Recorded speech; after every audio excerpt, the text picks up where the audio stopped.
This is the Actor Factor podcast with Brad Ashton and Diego Garcia. Today's guest is costume designer Emilio Sosa.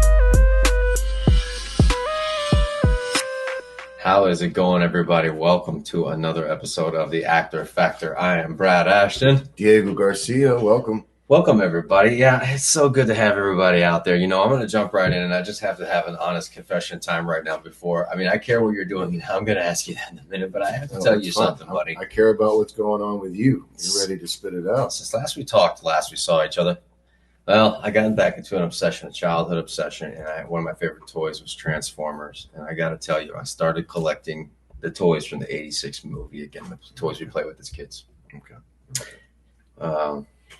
Okay, good. I love the reaction to that. That's on now. I'm like, confession is out there. I have to be honest with you. You know, you're good friends with my kid brother. Oh. And I got you by a few years. I just missed that boat with the Transformer thing. Oh, that's good. Good for you then. Well, you can just be my obsession. I do like me. Yeah, I mean, I'm into like I love the idea of collections, and that's a really cool idea to start collecting. Man, go for it. I mean, don't you have a vehicle that's at the year of your birth? Like, yeah, it sure is. It absolutely is. It's a vintage car too. And you know what's funny? You said that because I was thinking that yesterday when I was driving that car around. It was like, man, I just started collecting toys from the 70s and 80s, 86, right? When we grew up. And I drive a car from the 70s, 77. Mm-hmm. And I'm getting all this nostalgic feel here in my midlife crisis. It's a midlife crisis. Oh, is that what that is? It just might be what Oh, nostalgia. No, because I texted my sister and I said, hey, do you still have my Ninja Turtles and my toys in that tub that you have that was supposed to be in your attic? And she's like, because she's been messing around with me for like 3 years now. She supposedly has it. But I said, every time I want it, she's like, I don't know where it is. Let me find it. And now she's like, hey, let me check for it this weekend. I said, why wait till the weekend when you just check now? Yeah. I want her to mail me, but I know I've got Ninja I'm Turtles. staying on the phone with you right now. Yeah, exactly. You to dig through there. Crawl in the attic. Yeah. So that's really what's been going on with me lately is this obsession. I've been looking for Voltron toys as well, and those are just obscene. The little lions that transform. You can play with the lions just by themselves. And I remember playing with these things and getting them as a kid. And then they transform, and two of them are legs, one of them's the body and head, and the other two are arms. They got a sword. They connect together. Man, Voltron was cool, but they had the similar things with the Destructicons in Transformers. Now, I don't want to get into the details about toys and all the collectibles. Oh, please do, but don't expect me to understand what you're talking about. So then we'll move on from that, but I just want to let you know that's what I've been doing. I love that. And what's been going on with you, buddy? I'm starting to collect a few more grades listening to coffee stories like that. No, dude, sorry if I offended you with my reaction. I think it's fantastic. No. And I'm looking at them, and I think those are really cool. They're going to stay in the package, I do believe. What'd you say? Hey, you should have always buy two. Always buy two because you want to play with them. Oh, man. Story of life, right? No, that's fun. That's fun. What am I doing? I actually had a TV audition that I had to squeeze out of here. When I ran out of here the other day, yes, on my way home, I checked an email, and it was literally, I had 4 hours to put this audition. They said, sorry, it is immediate, but they need it by 8 p.m. It's like 4 p.m. at this point, or 3 p.m.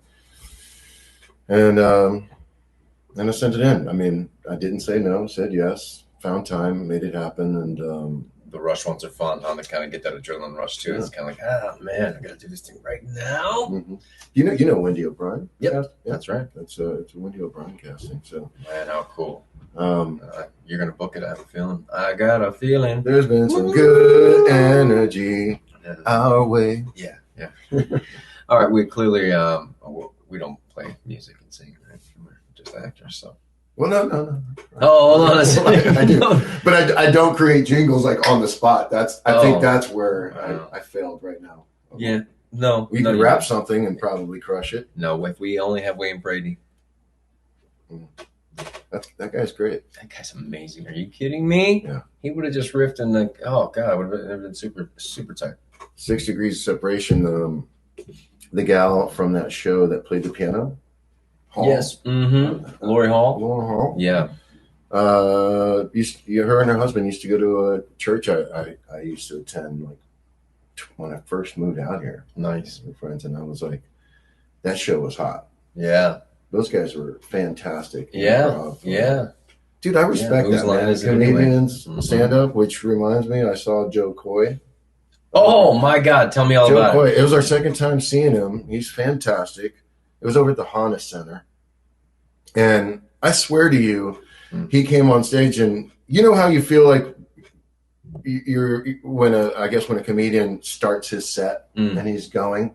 I feel like he didn't really get his set started for 20 minutes in. He had so much other just like instant connections with people, calling out people out in front and asking the name, what they do, and then going with it. And I was like, oh man, this guy, Corinne, was like, he hasn't even started his set yet, I don't think. He just came out here and he's how just long like, was it?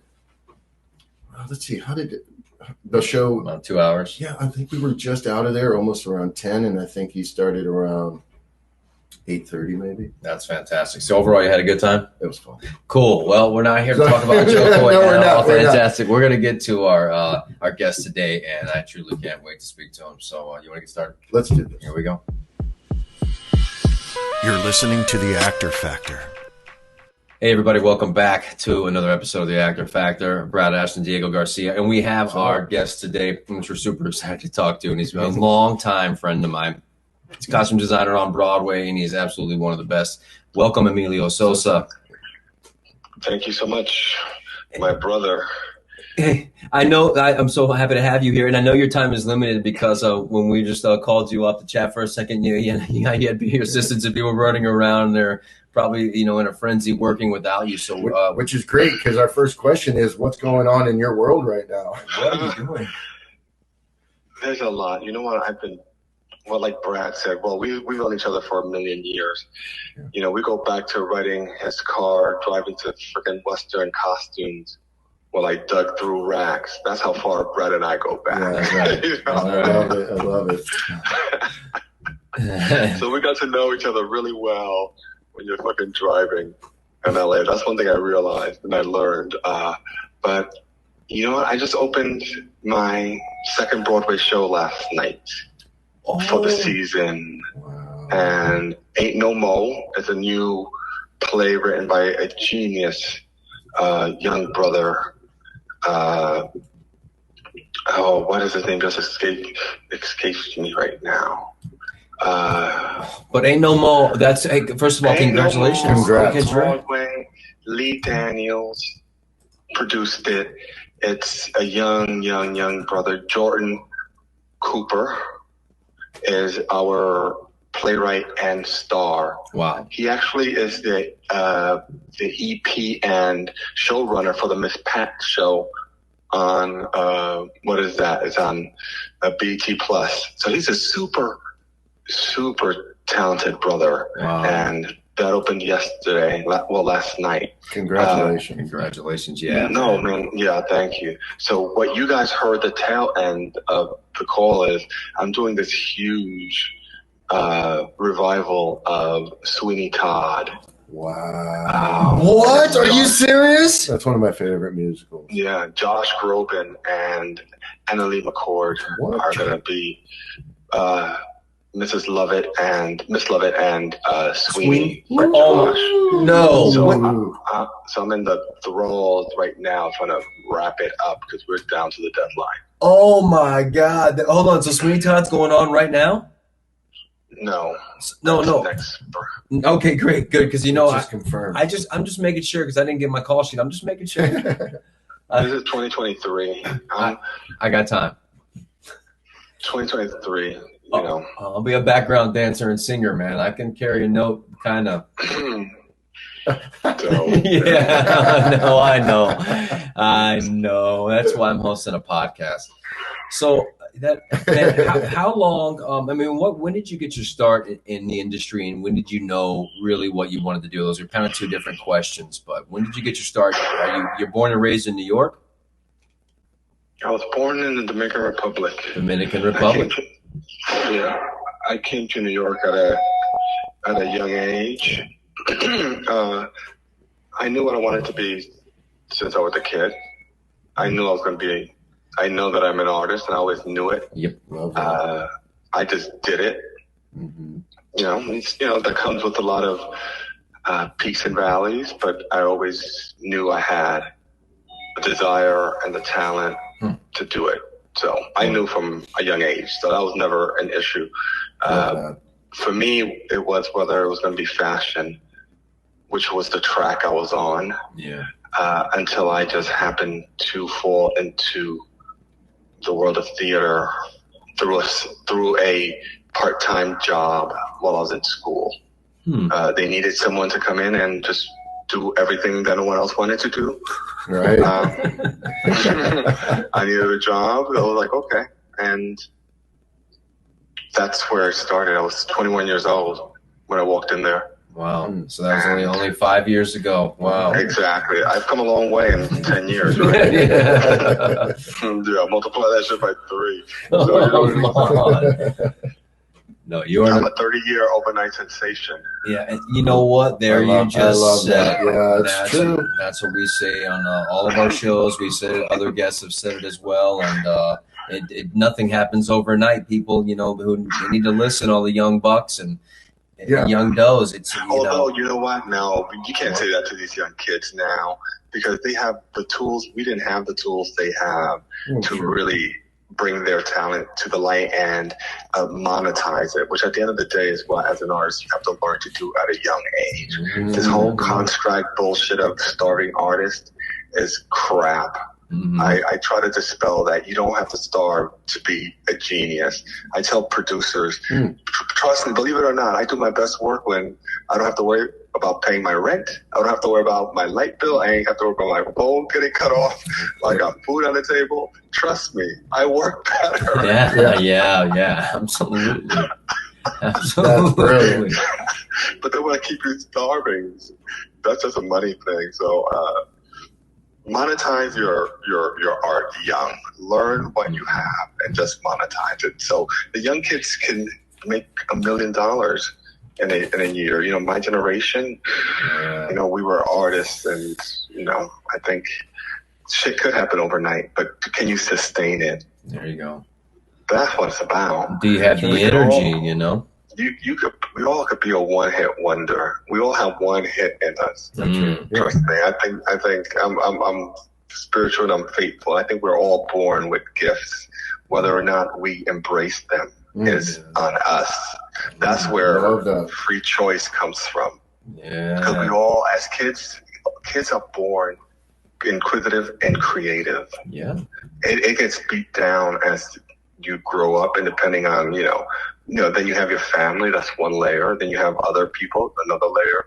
Then you have yourself, another layer. If you believe in it strong enough, you just have to overcome all that. But we're all born with something. So monetize it, learn about it. Don't be shy. Shit. If I was 30 years younger, well, I don't know. Although I will say, I am glad my generation, we grew up without the camera phone. Yeah. We all had landlines. We had something stuck to a wall with a long cord. And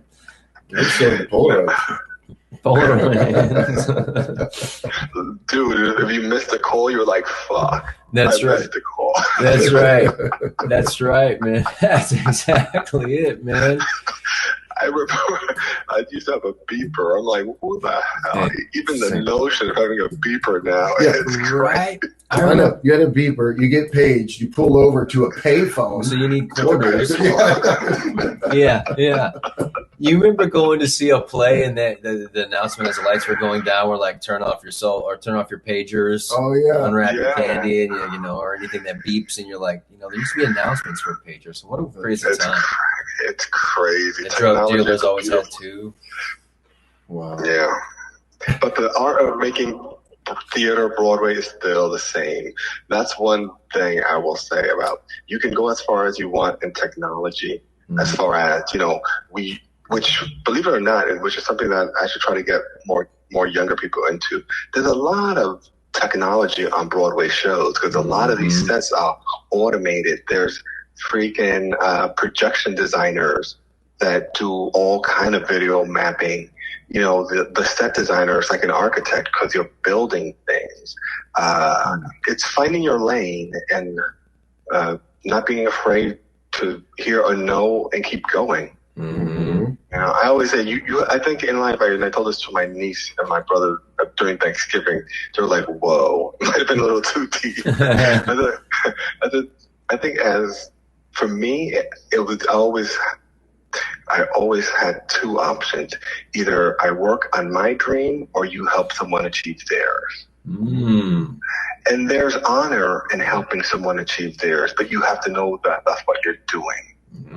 I like that. That is, wow. You know what I mean? That's deep. So That's either cool. if you're gonna, I always said, if you're gonna bust your ass for someone else, you could bust your ass for yourself at that same level. Mm-hmm. So for me, I could work, and I have some of the most amazing, successful friends, and I've been able to work with them for them because I knew it was a learning experience, and I was committing myself to this dream. Mm-hmm. But that didn't stop me from hustling on my shit on the side just as much. Yeah. No So kidding. you have a choice. It's like red pill or blue pill. You're going to work on your shit or you're going to pop someone's or you're going to give all your brilliance to someone else. That's right. That's right, man. Oh, I'm glad you did your own shit. You know, I'm glad you went out and did your own stuff because you do amazing, amazing work. And but you got to work. But you have to be practical. That's right. What I was trying to say is, you could be working at a deli by night, as long as you are hustling for your shit in the morning. Sure. It's not like one ends and the other begins. Mm-hmm. You know, I had my first Broadway show was in 2002. Wow. My second Broadway show was 2012.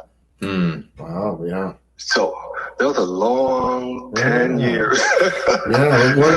You think that you were just going to have one every couple of years at that point, and then all of a sudden but 10 years later. Come on, we're doing Project Runway All Stars. God. You're out there winning those competitions. I didn't say I wasn't working. Yeah, for sure. Yeah. You had really. That's what I mean. You just gotta say yes and take the opportunity when it comes. You don't know where it's gonna lead you. That's right. But Mm-hmm. you know. That's absolutely Right. we get that and you know in past podcasts with the exact same thing as former guests have said the exact same thing. Yeah. You can't say no because you never know where you're gonna go. You never know Who you're gonna meet or who they're gonna be or what the hell's happening. Listen, all it takes. That's why I work with a lot of young directors. I made most of my career working on new work, which is the lowest of the totem pole. So the budgets are low. Mm-hmm. You have to it's usually regional, so meaning I'm out of home, not in New York.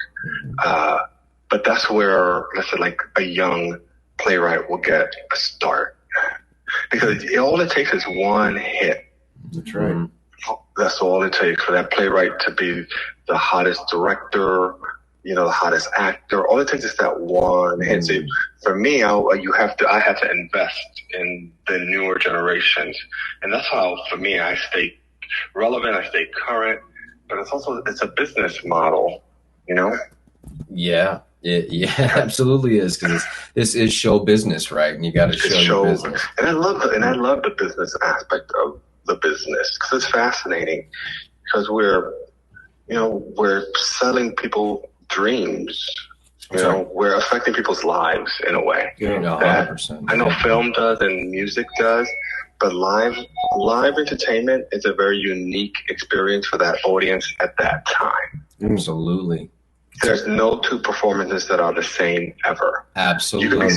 And Brad can tell you that you can say the same lines the same way, but someone will laugh at a different spot, and already that changes the reaction. You know what I mean? Yeah, 100%. Yeah, Diego's done several shows with me and our touring Shakespeare companies, and we built a theater out in Los Angeles back in the early 2000s. And you're absolutely right. There's nothing like live performance, and that form of storytelling is unique. It's a unique experience for both the audience and performer. There's nothing like it, man. Nothing like it. I mean, so yeah, I'm a sucker for it, but my goal now is moving into the film world. Yeah, that's cool. And hey, so yeah, you were recently did Annie live, right? Yeah, that was my first taste of like TV, although it's a hybrid because it's a live show. I kept equating it to like in the 40s. Like they called it the golden age of TV when that shit was live. You rehearsed it to death, like for 2 weeks, just for that one day. And on that one day, there's a variable that you didn't think of. Ain't that the truth, man? So true. Yeah, somebody's costume rips to hell and you don't have a backup, and oh man. All you gotta say is like, just keep going. That's Don't right. stop. Don't. Yeah, that's right. Whatever you do, that's one thing I love about performing. It's like whatever you do, just keep going. That's right. Keep the scene moving forward. The audience doesn't know unless you tell them. That is exactly it. That's right. Yeah, this is the first time they've heard this story. They don't know that you dropped 3 lines here and the lighting designer missed the cue because you dropped the line. Yeah. So now. Yeah, they don't get it. Just roll with the punches, man. Yeah. Vamp, please. No, and congratulations. Annie was a huge success, man. Annie was a huge success. And then what you went? Fun. You're doing. You're the chair of the American Theater Wing. Yes, sir. What is going on with that? Tell us about that. Well, it's all, it all encompasses everything I've been talking about. The American Theater Wing, we are supporters of theater makers. Mm-hmm. And we like to try to reach them younger and younger. Mm-hmm. So we do a lot of, we support a lot of schools, theater programs through the Andrew Lloyd Webber initiative.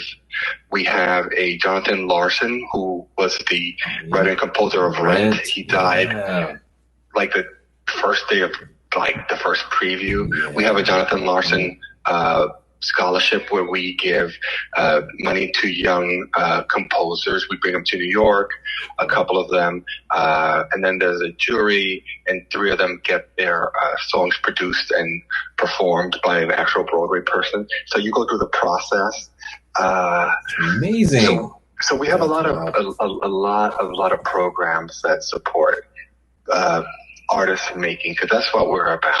Yeah. The Wing is about how do we bring how do you make your audiences more diverse, because that seems stuff like the buzzword everywhere. Diversity, inclusion, but you have to get them young. That's how you do it. Mm-hmm. There's a lot of stuff you can do now, and a lot of people are doing some great things, but you have to get them young because you have to expose them. I saw my first Broadway show at 20. Wow. For an artist, young kid growing up in New York, to not have seen a Broadway show until 20 That's bizarre. means that it's not about access. Mm-hmm. It's about finance. Mm-hmm. Wow, yeah. Ticket prices through the roof now. Like I said, I don't begrudge the business model, because you have to pay salaries. You have to, there's a lot that goes into putting on a Broadway show. It's hard. That's right. It's hard. And, all of it is speculative. All of that is speculative. You're hoping that, you strike gold. Mm-hmm. You might believe in a show for 5-10 years, and you get that one opportunity, and all you need is that one, bad word of mouth or something. Yeah. Because the audiences are fickle. That's so, right. Going back to American Theater Wing, not to happy stuff. No, but the American Theater Wing, that's the business, and I enjoy both aspects of it. But I really enjoy being at the Wing because, like I said, we are about the theater makers. Mm-hmm. How do we reach the children earlier? How do we support theater programs? How do we support individuals through our multiple grants that we do? How do we continue to support an individual, because you can tell them, yes, you can do it, you can do it, you can do it. But when they come out, are there going to be the space there for them to do it? Mm-hmm. So that's a double edge. That's part 2 of the equation. You can support someone's dream and give them all the tools, but will the industry have a space for them when they come out and are ready? Yeah. So we try to make sure that the industry meets these kids at a younger age. So there are programs that we have through two costume designers, David Zinn and Clint Ramos, where they bring young costume designers to New York, and they go and they meet with other costume designers. They meet fabric painters. They go to costume shops. So they're introduced into the world that they will inhabit, which for me, it happened organically because I got that job at the costume shop. So I was put in rooms where these amazing designers were creating Broadway type shit back then. So I've been around it so long. So that's what really helped my career. So Clint and David's program, Springboard to Design, does that in a brilliant kind of way. So you have to expose them young. You have to introduce them to the industry. We introduce them to producers, directors, people who make the decisions. You know, your director's the most. This is a director's team. You know what I mean? This is a director's medium. Yeah. Theater is a director's medium. Yeah. You know, they set the ball. They put the pieces around them that they want. That's right. And there is a high expectation for the output, you know. So yeah, their name is on the line. That's right. They're putting their trust in you to deliver something. So you got to be able to take the pressure. But if you're good and you know you're good, then you can just handle be that yourself. pressure. Yeah. So that's exactly it. Well, Ain't No Mo. You got Ain't No Mo that just, you said, opened last night? Ain't No Mo. It just opened last night on Broadway. Come see it at the Belasco. I have 1776 playing at the American Airlines Theater on 42nd Street. And on Sunday, we're opening A Beautiful Noise, the Neil Diamond musical, at the Broadhurst on 44th Street. You are so busy. if there's anyone in New York, come see 3 of my shows and enjoy Broadway. It's an American tradition. It's an American landmark and legacy, and you have to support it. Yeah, absolutely. And wiser words are never spoken. Well, you know, I know you've got other people that need your time. We'll go ahead and let you go. But it's so sad because I want to pick your brain some more. So maybe sometime in the future episode you can come back. Yeah, please come back. You have more availability. But it's good to be busy. In the spring. Then we'll talk about my spring show. Yay! Love it, man. Emilio Sosa. A pleasure meeting you. Thank you for sharing those stories with us. Yeah, I can't wait to talk with you again. Definitely, we could speak for another half hour, an hour. Yeah, but break a leg on all your endeavors, friend, and we'll talk to you soon. Thank you, my brothers. Talk to you soon. Take care, man. See ya. All right, brothers. All right. You're listening to The Actor Factor. Dude, whoa. I mean, I feel like I barely know anything when it comes to fashion. Yeah. And what that career must be like for somebody to get where he is. Yeah. And right there at the end, I feel like he said, you know, when he kind of got that one gig that nobody wanted. That's right. And then he was around so many talented people and he sponged that up. That set him up for all the things that kind of, you know, made him who he is today. That's right. It absolutely did. And man, what he's doing for the young kids and the community, for the arts, for musical theater. Yeah, I'm trying to think if there were programs like that when we were back in the day. There was Theater Under the Stars. Sure. Tuts, that's right. I'm forgetting the other one. I know.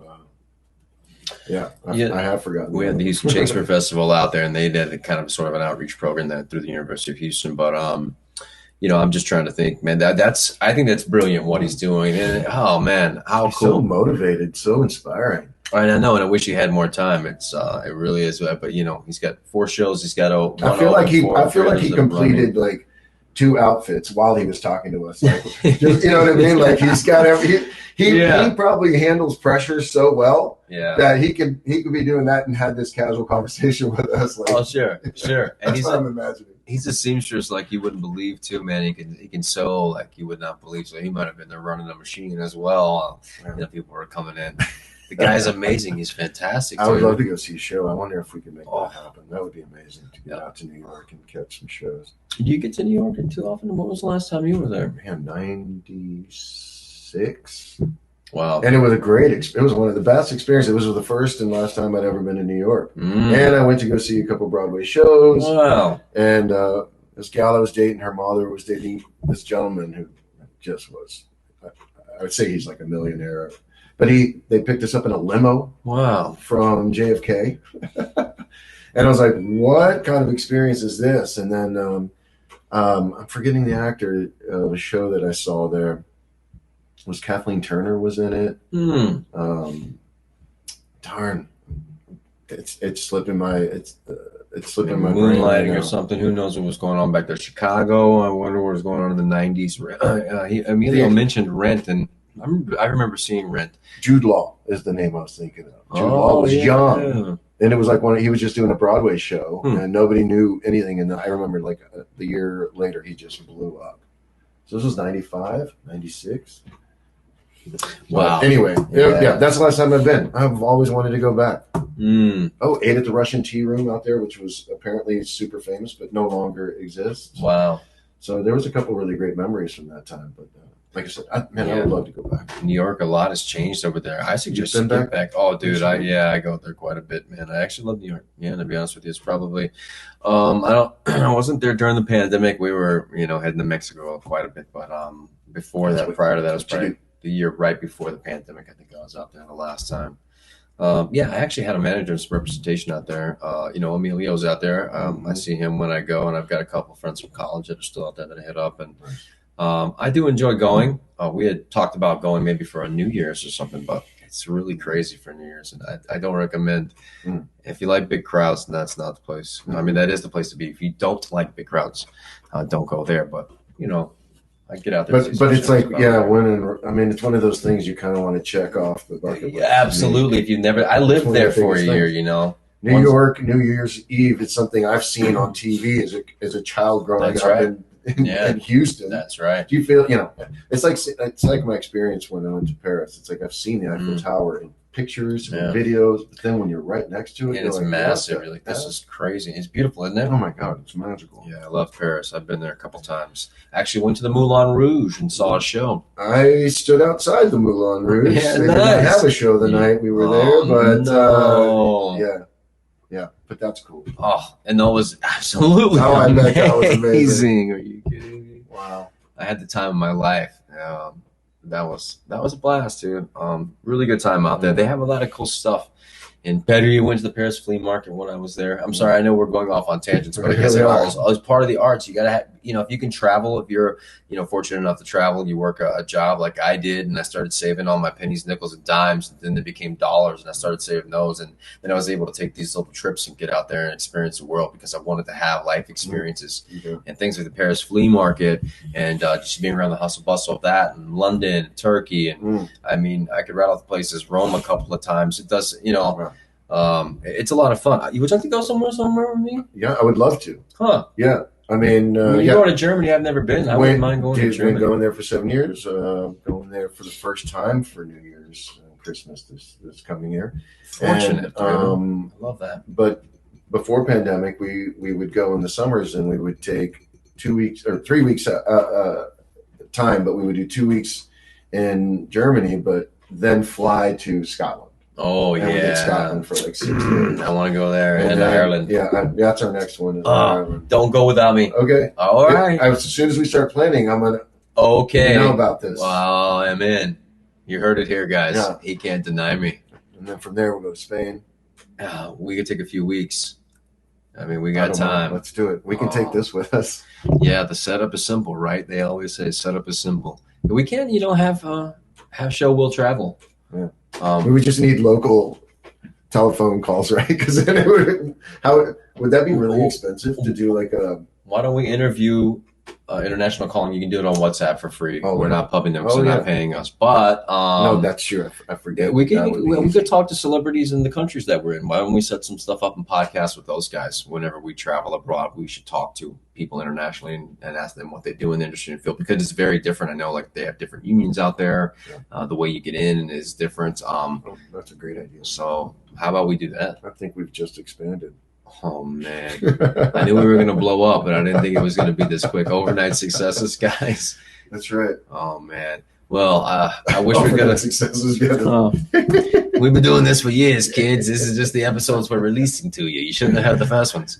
So I wish we could have talked a little bit longer to Emilio. Unfortunately, we couldn't. But you know what? This is what I love about this thing. It's like he is always going to be working on something. So he's always welcome to come back and talk about those things and give us new perspectives from scenarios. And that's a beautiful thing. It's it's what I love about live theater. There's just always something new experience, and each show is you got to be real in the moment, unlike the other. 100%. And I love it when audiences get that. They understand that they're the 6-week run. They understand they've been running for 6 weeks, but they're going to catch a performance, and they get to see a performance where the actors feel like they're doing it for the first time for the audience.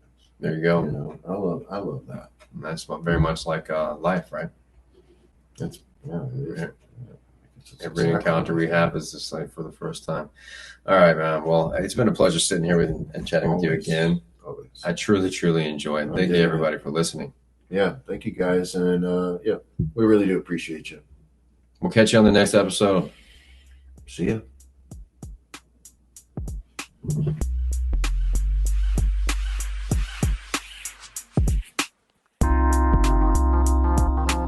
This has been the Actor Factor Podcast with Brad Ashton and Diego Garcia.